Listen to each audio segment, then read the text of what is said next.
डुबकी लारे से मिलके न सब भोले, गंगा माँ में डुबकी लारे से मिलके न सब भोले। कावड़ शिव कावड़ शिव कावड़ शिव शंभू की ठारे से मिलके न सब भोले, कावड़ शिव शंभू की ठारे से मिलके न सब भोले, मिलके न सब भोले।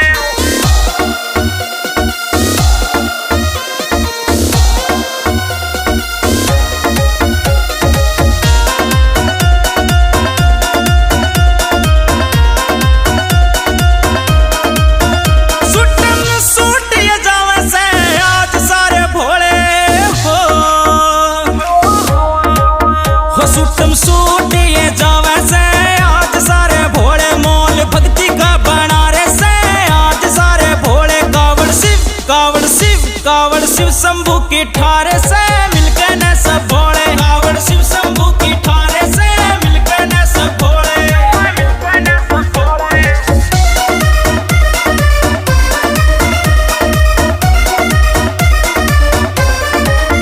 लावे शंकर के जकारे रे मिलके आज भोले हो,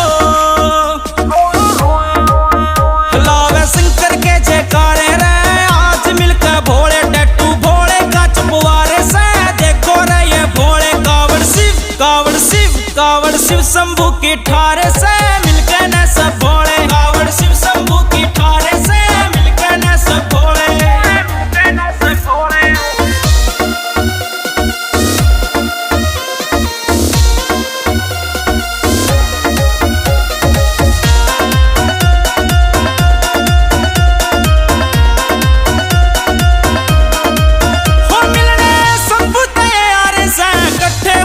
भोले हो मिलने शंभू ये यारे से कट्ठे होकर भोले, खेड़ी यारे बाजी छारे से समण में ये भोले। कावड़ शिव कावड़ शिव कावड़ शिव शंभू की ठारे से